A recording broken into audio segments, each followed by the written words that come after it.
Bismillahirrahmanirrahim. Assalamualaikum warahmatullahi wabarakatuh.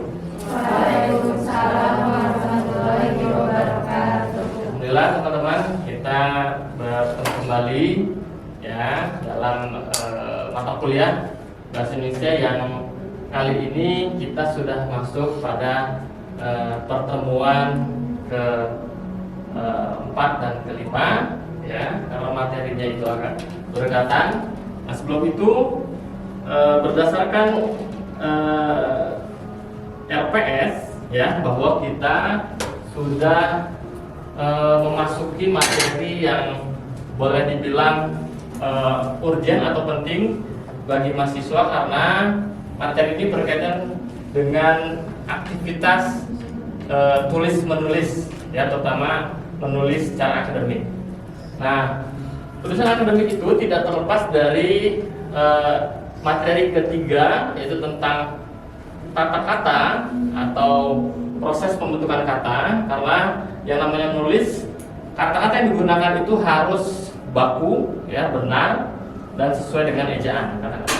Nah, setelah kata, nanti teman-teman akan belajar juga mengenai kalimat ya, bagaimanakah proses pembuatan kalimat sehingga mudah dipahami dan dibaca oleh para pembaca. Dan pada akhirnya akan membuat sebuah wacana ataupun paragraf ya, sehingga menjadi satu tulisan yang utuh. Baik, itu mengenai RPS-nya ya. Sesuai dengan RPS kita akan masuk pada materi tentang tata kata.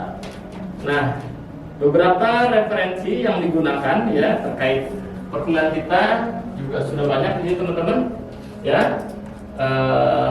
Mulai dari tulisannya Abdillah tahun 2009 ya, sampai tulisannya Kuntoro tahun 2021. Nah, teman-teman nanti ini mungkin bisa mencari referensi ini terkait materi yang akan kita bahas kali ini. Nah, baik. Kemudian kita masuk pada slide. Nah, ini judulnya teman-teman ya, kata dan proses pembentukan kata. Jadi artinya bagaimanakah kata itu bisa muncul, tentu dipengaruhi oleh unsur lain yang membentuknya, begitu teman-teman ya, itu gambarannya ya. Nah, kita mulai dari teman-teman, silakan dibacakan konsep kata seperti apa. Definisi kata. Menurut Pradana 2019 nomor 7, kata adalah satuan gramatikal bebas yang terkecil. Kata hanya terdiri atas 2 morfem atau dapat dibentuk dari beberapa morfem. Contohnya, adik sedang bermain. Dari kalimat tersebut ada berapa kata dan morfem? Ya, jadi kalau kita perhatikan ya, konsep kata menurut Pradana 2019, kata itu adalah satuan gramatikal bebas. Ya, gramatikal bebas. Artinya sebuah kata itu dia dapat berdiri sendiri tanpa dipengaruhi oleh bentuk lain. Ya, kita ambil contoh misalkan kata pohon, ya, kata pohon seperti ini. Nah, ya ini bebas dia, ya, dia mau sendirian. Ketika dia sendirian, kita sudah memiliki makna. Oh, pohon artinya bentuknya begitu kan? Ya, ada batangnya, ada daun segala macam. Dan bebas, pohon ini dia mau melekat dengan misalkan ada pohon rambutan, pohon dan sebagainya. Ya, dia fleksibel saja menempel dengan kata lainnya. Nah, kemudian ada kata-kata yang menyatakan bahwa kata itu adalah satuan yang terkecil. Artinya, pohon ini sudah tidak bisa diuraikan kembali menjadi bentuk yang terkecil. Apabila dia diuraikan, ya, suku pertamanya adalah po, suku keduanya adalah hon, maka po ini apa maknanya? Ya, tidak ada. Kemudian juga hot juga tidak ada. Artinya pohon ini sudah merupakan bentuk terkecil dari sebuah kata. Ya, nah itu konsep yang pertama. Yang kedua, kata bisa terdiri dari morfem atau dapat terdiri dari beberapa morfem. Nah, jadi misalkan ada kata pepohonan, ya, maka ini kata dasarnya adalah on, maka ibuannya adalah be dan. Nah, inilah konsep. Ini kata juga, ya, cuman katanya adalah kompleks, kata kompleks karena dia sudah terbentuk dari unsur yang lainnya, ya. Nah, gitu, ya. Kemudian Ya,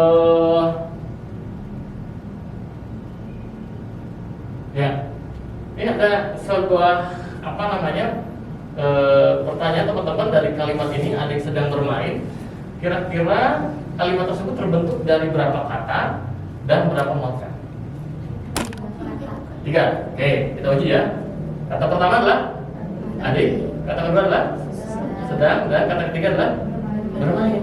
Ini disebut kata ya, bukan kata dasar, tapi kata kompleks karena sudah terbentuk dari unsur yang berbeda. Kemudian morfem, ada berapa morfem? 1 adik, 2 sedang. Nah, kata yang ketiga ini bisa diuraikan. Imbuhannya adalah ber dan kata dasar adalah main.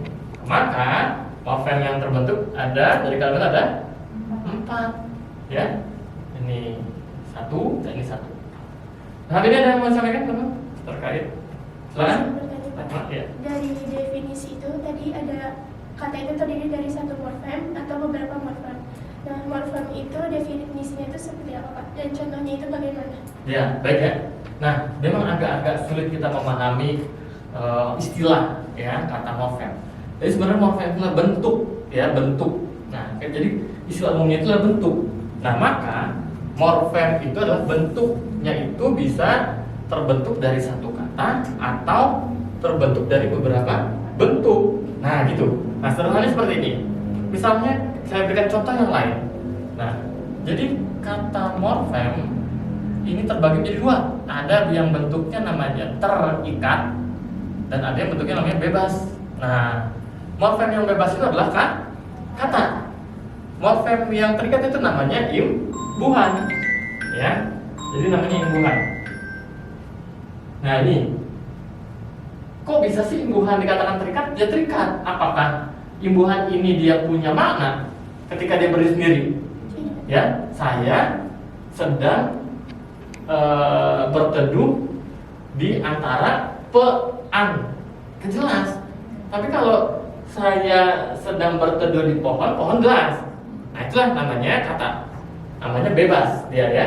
Tapi kalau terikat dia nggak bisa punya arti tanpa dia melekat dengan bentuk lain. Saya akan berteduh di antara pepohonan itu. Nah, sudah jelas maksudnya. Kebayang, morfem? Nah, dan contohnya. Baik, itu definisi atau konsep sebuah kata. Next, kita lanjutkan. Oke. Nah, dalam proses pembentukan kata, ya teman-teman ya, maka dibedakan jenisnya menjadi 3. Ya. Ada yang kata itu terbentuk akibat adanya imbuhan. Yang contoh-contoh tadi ya, bentuk-bentuk yang melekat, apakah imbuhan di depan, belakang, ya. Ada pula yang proses pembentukan kata itu karena mengalami pengulangan, repetisi, ya, kata itu diulang, ya, misalkan pohon-pohonan, ya, misalkan mobil-mobil, ya, rumah-rumah dan sebagainya. Atau bahkan kata itu terbentuk karena adanya pemajemukan, majemuk, konsep majemuk, ya, jadi menambahkan bentuk yang lain, tapi bukan imbuhan, tapi menambahkan bentuk lain dengan kata juga, ya. Misalnya dari kata pohon, apa kira-kira yang bisa kita majemukan? Ya, misalnya pohon kurma, ya, misalkan atau dari kata rumah, ya, ada rumah sakit, itu sudah kata majemuk, ya. Ya, misalkan rumah tahanan dan sebagainya, ya. Jadi begitu teman-teman, ya. Nah, kita masuk ke konsep yang pertama, yaitu tentang kata berimbuhan, ya. Nah, silakan yang kedua dibacakan. Pengimbuhan dalam bahasa Indonesia. Pengimbuhan merupakan proses penambahan imbuhan pada sebuah kata. Jenisnya ada awalan seperti menyentuh dan penyanyi, lalu ada sisipan seperti kinerja dan gelembung, akhiran seperti mainan dan cabuti, yang terakhir ada gabungan, yaitu ketuhanan dan mengalami.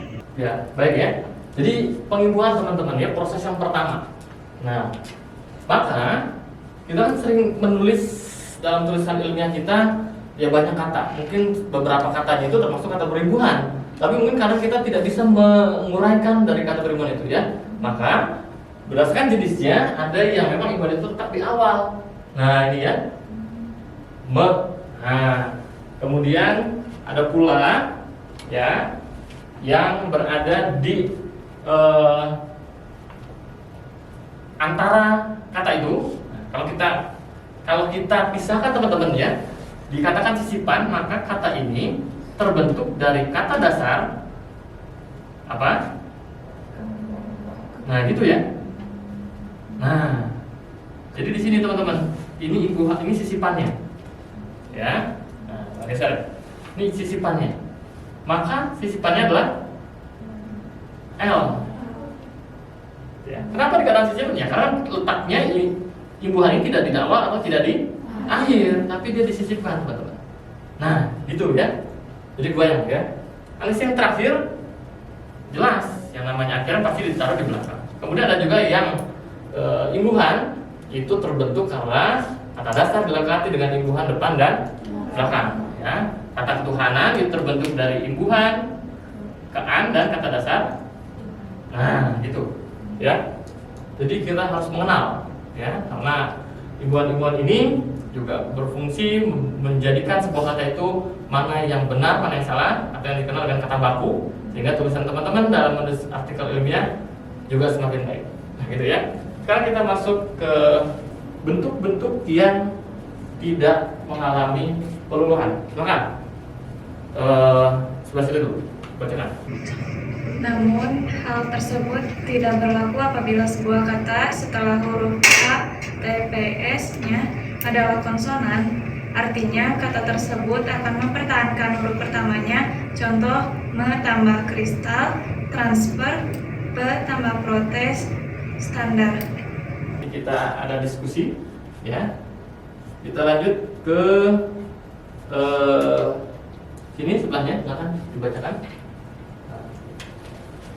Selain itu, imbuhan me akan mengalami variasi bentuk menjadi menge apabila bertemu dengan satu suku kata, yaitu prosesnya cor, mengecor atau mencor, pel, mengepel menjadi mempel, lap, mengelap yaitu melap, tik, mengetik menjadi mentik, bom, mengebom menjadi membom. Oke, ya. Jadi teman-teman harus diperhatikan ya, apabila menemukan atau bahkan mau menuliskan dalam tulisan teman-teman itu ada kata yang hanya satu suku kata, ya sudah bisa membedakan suku kata ya. Artinya kata tersebut itu diucapkan berapa kali, ya. Kalau misalnya kata rumah, nggak mungkin satu suku kata, karena dua kali, ru dan ma, nah, itu dua suku kata. Tapi kata-kata ini semuanya satu suku kata teman-teman, habis diucapkan, ya. Cor, bom, pel, ya. Sekali ucap, ya. Itu namanya satu suku kata. Nah, apabila bentuk-bentuk yang satu suku kata ini dia bertemu dengan imbuhan me, ya, me ini, maka dia akan menjadi menge, ya. Menge. Maka bentuk yang diberikan bintang ini kurang tepat, ya. Kurang tepat karena konsepnya atau teorinya mengatakan me ketemu satu suku kata menge, ya. Jadi yang betul mengecor, mengepel, mengelap, mengetik dan mengembang. Nah, itu ya. Jadi mulai harus diperbaiki kalau teman-teman akan menulis artikel, ya. Nah, kita lanjutkan alomorf. Apa sih alomorf itu? Coba bacakan dulu.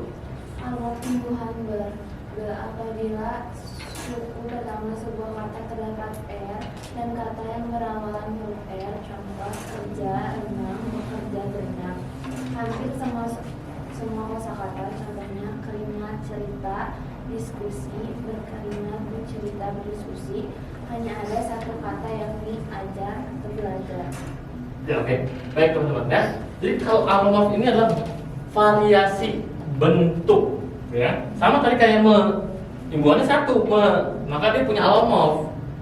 Bentuknya akan berbeda, bisa me jadi men, mem, men, meng, atau bahkan tadi yang menge, ya. Nah, sama imbuhan ber ini juga punya alomorf, tapi tidak sebegitu banyak imbuhan me, ya. Alomorfnya hanya 3, be, ber, dan bel. Ini agak unik nih, ya. Kenapa unik? Karena imbuhan ber berubah menjadi bel hanya pada satu suku kata, pada satu kata, yaitu pada kata ajar saja.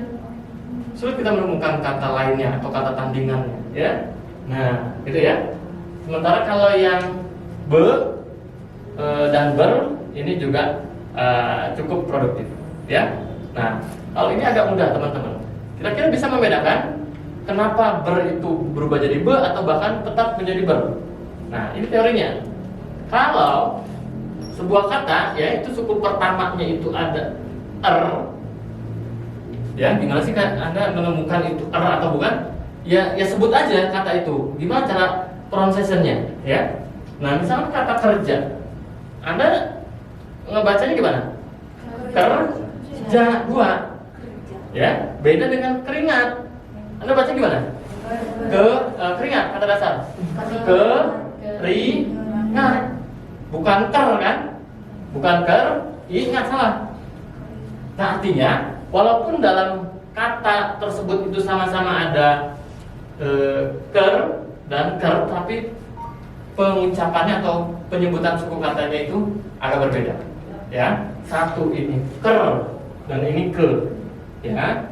Nah, maka ketika ada sebuah kata yang memang suku pertamanya apabila kita ucapkan ya, maka kata kerja diberikan imbuhan bukan menjadi bekerja, ya, tapi menjadi bekerja. Ya, itu dia bahasa Indonesia tadi kan, kalau R double, nah gitu, ya. Tadi juga sama, kata renang tadi sudah ya, jadi sama saja berenang. Ya, next, silakan. Jadi kata majemuk yaitu ada pertama gabungan kata tersebut menimbulkan makna baru, contohnya kaki lima. Yang kedua, gabungan kata tersebut tidak dapat dipisahkan, contohnya rumah tangga. Yang ketiga, gabungan kata tersebut tidak dapat disisipkan, contohnya kereta api. Yang keempat, gabungan kata tersebut tidak dapat diganti unsurnya, contohnya sarjana muda. Yang kelima, gabungan kata tersebut tidak dapat dipertukarkan unsurnya, contohnya harga diri. Ya, teman-teman sudah mulai bisa membayangkan ya, mendeskripsikan contoh-contoh yang sudah saya berikan. Nanti teman-teman tinggal mencari kata lain ya dari kata yang sudah dicontohkan ini. Tetapi tetap melihat satu konsepnya atau teorinya yang mengatakan bahwa kata majemuk itu kata-katanya menimbulkan makna baru, makna di luar kata yang bergabung itu. Baik ya, kaki lima itu kan kalau makna asli ya kakinya ada 5 gitu mungkin ya, tapi ternyata bukan. Ya, nah itu rumah tangga dia nggak bisa dipisahkan ya antar unsurnya, tapi sudah mempunyai konsep yang lain, rumah tangga ya, bukan rumah yang ada tangganya, begitu ya. Kalian bisa memahami. Kereta api pun tidak bisa disisipkan seperti tadi, rumah mewah yang mewah, oh ya itu fase. Kereta api bukan rumah kereta dan api. Kalau kita lihat nggak ada apinya, ya mungkin dulu kalau kita tarik lebih jauh kata itu terbentuk ada sebab musyawarah ya teman-teman ya. Kemudian tidak dapat diganti unsurnya, sarjana muda sarjana bebas ya. Tidak dapat dipertukarkan ya, harga diri harga dan sebagainya ya. Ini contoh-contoh saja teman-teman. Nah, sekarang adalah kata ulang. Nah, yang tadi ditanyakan nanti kita akan singgung. Silakan. Kata ulang adalah hasil pengulangan berdasarkan bentuk dasar menurut Nur Effendi tahun 2018 nomor 63. Jadi, apabila sebuah bentukan tidak memiliki bentuk dasar, bentukan tersebut bukan merupakan kata ulang. Oke, gitu ya teman-teman ya. Nah, jadi kata ulang itu hasil pengulangan dari bentuk aslinya. Walaupun bentuk aslinya itu tidak diulang secara utuh. Ya, seperti misalkan kan kata daun-daun itu diulang secara utuh. Ya, tapi kalau ada dedaunan atau kata laki-laki jadi lelaki, itu diulangnya juga diulang tapi sebagian, tidak full gitu teman-teman ya. Nah, itulah ya. Kita lihat contohnya seperti apa. Nah, ini jenis kata ulang, baik lagi ke depan. Ini nanti bisa kita jawab pertanyaan tadi. Jenis kata ulang, pengulangan seluruh adalah pengulangan seluruh bentuk dasar tanpa perubahan bentuk.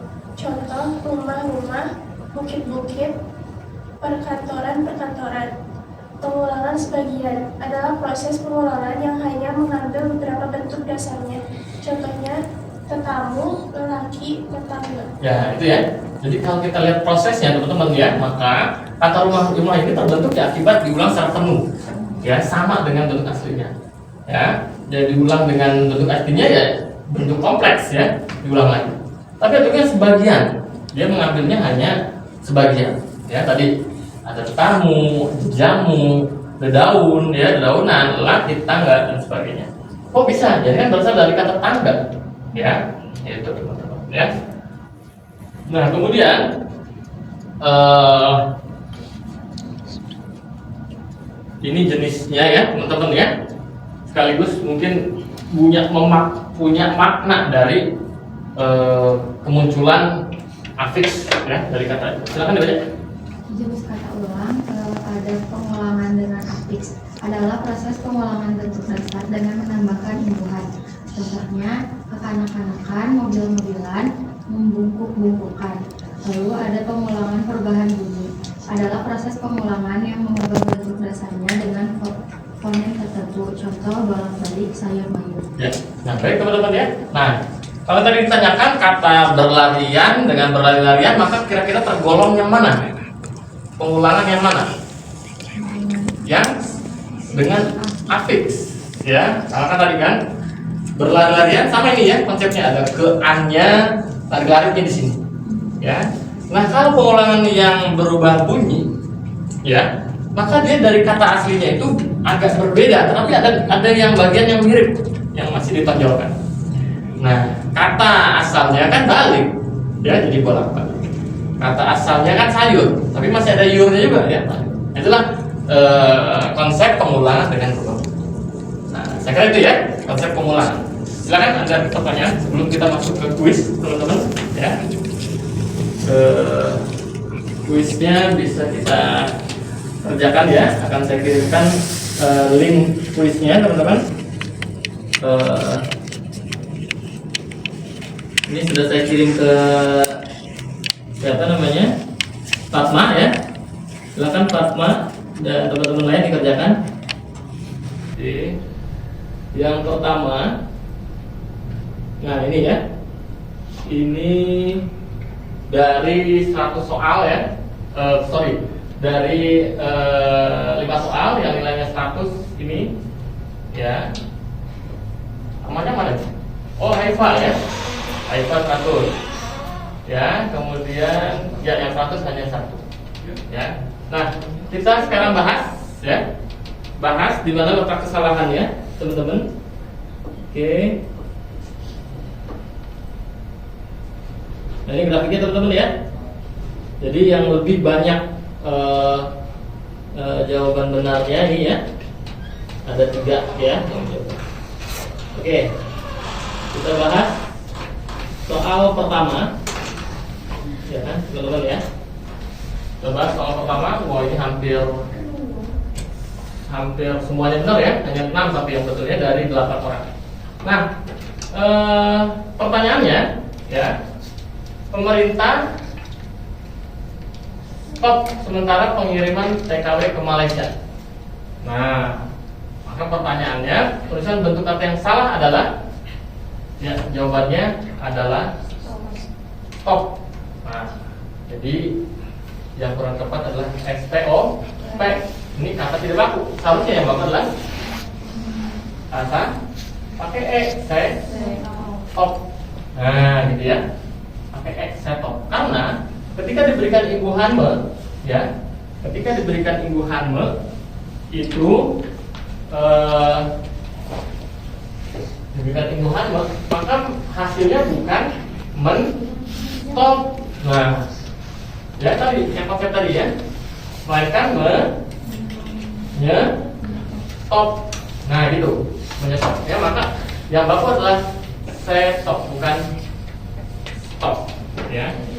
Kemudian kita beralih ke soal nomor 2 teman-teman. Soal nomor 2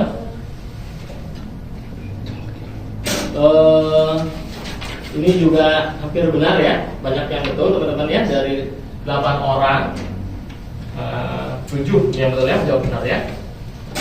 Pertanyaannya, soalnya gaya hidup juga mempengaruhi usia hidup kelinci. Nah, kata yang harus diperbaiki misalnya adalah kata ya, alasannya apa? Harusnya mempengaruhi. Ingat konsep ya konsep tadi, karena ketika kita uraikan kata ini adalah berimbuhan nama kata dasar pengaruh. Nah, ketika ada kata yang berawalan huruf KTPS dan diikuti vokal, maka akan menghilangkan huruf pertama. Ya, jadi harusnya mengaruh. Nah itu sudah banyak yang menjawab betul. Berikutnya nomor 3, ya. Kalimatnya pihak keluarga Brigadir J mengungkapkan respon mahfud saat disodori bukti visum. Bentuk kata yang harus diperbaiki di sana adalah kata ya, hanya 3 nih ya. Ya. Mungkin ada yang menjawab disodori ya. Ini dengan kata-katanya mungkin kurang enak gitu ya, sehingga dianggap teman-teman mungkin tidak baku ya. Sebetulnya itu baku. Ya, kata dasar sodor kasih imbuhan akhiran bentuk apa namanya depan belakang atau gabungan di dan di. Ya, kenapa respon salah? Harusnya pakai S ya, respon ya, ya. Ambulans ya, nanti teman-teman bisa cek ambulans juga pakai S.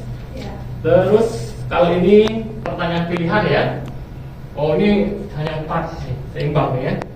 Jadi benar 4 orang ya, salah 4 orang. Nah, kata analisa itu ternyata betul salah? Salah. Ya, harus dipilih yang salah. Yang bakunya adalah analisis. Nah, ini sering teman-teman ya. Ya, maka yang harus diperbaiki adalah bukan diagnosa, tapi diagnosis. Ya, harus konsisten. Ya. Kemudian yang terakhir adalah hierarki, itu juga sudah banyak yang menjawab benar ya, dari 8 menjawab yang benar 6 ya. Jadi yang salah itu kan kadang-kadang kan tulisnya ini kalau tepat ya. Nah, baik teman-teman ya, itu materi tentang proses pembentukan kata ya. Mudah-mudahan teman-teman bisa memahami bagaimana cara menulis sebuah kata yang baik ya, sehingga ketika menulis sebuah artikel ya, tulisan ilmiah, maka dapat dipahami oleh pembaca juga dengan baik. Itu saja ya yang dapat saya sampaikan. Kita akhiri sama-sama pertemuan ini dengan mengucapkan hamdalah alhamdulillah. Terima kasih. Assalamualaikum warahmatullahi wabarakatuh. Waalaikumsalam warahmatullahi wabarakatuh. Terima kasih Pak. Ya, Pak. ya, jumpa.